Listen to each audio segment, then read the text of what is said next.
What did you make of the president's speech, the acceptance speech at the White House on Thursday night? Well, I think he covered all the bases. And the president has, who would want this job, to be honest with you?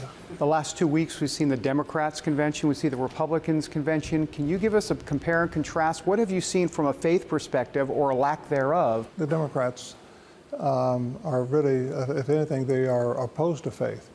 When I say there are millions of Democrats in this country that are wonderful people. I'm talking about, my father was a Democrat, okay, all of his life, never switched parties. But he saw the party that he grew up in changing and moving to the left, and that's what it's done. And so the Democratic Party today is a party of the left. It's a socialist party. They want socialism for this country. You are a straight shooter for sure. What do you make of the debate going on in the church about those who will vote for Trump and some who just can't get there based on what they call character issues? I know, for example, and you knew I would bring this up about your daughter is very outspoken for the president, and then of course you have a niece who wrote a pretty scathing editorial. It's affected families, yours and mine and many others. Well, I understand people have different opinions in the evangelical community. I'm not a spokesman for them. I'm just one person.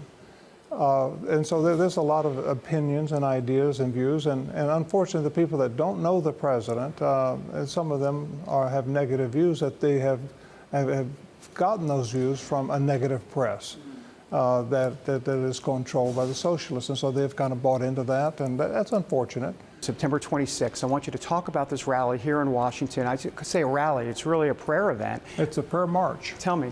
And we're going to start just right down the street here at the Lincoln Memorial and come by the Washington Memorial right down here to the Capitol. And I'm asking people to join me. We don't have any speakers, don't have any stage or other people preaching or whatever. We're coming to pray. The only hope for this country is God. Donald Trump can't turn it around. Biden isn't going to turn it around. Only God can do this, okay? And we need God's help. And the Democrats have taken God pretty much out of government. And there's a lot of Republicans that won't take God out of government, a lot of them. But I just thank God that we've got a president who wants God. Not only in his administration, but he wants to see more of God here in Washington. It seems like we're at a real crossroads here. I know we've been at crossroads before, but what's going on here spiritually, especially as it relates to right now in our country?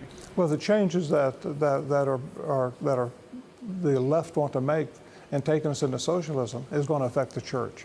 The government will begin to tell the church how they can be the church. And they'll close the church down in many places.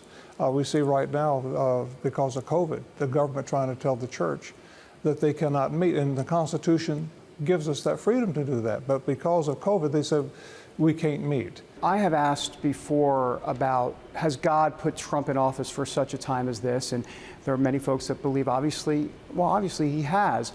What happens if he loses? I think God brought him here for this season, for these 4 years. I'm just asking that God would spare this country for another 4 years to give us a little bit more time to do the work before the storm hits. And I believe the storm is coming. And you're going to see Christians attacked. You're going to see churches closed. You're going to see a real hatred expressed toward people of faith. That's coming.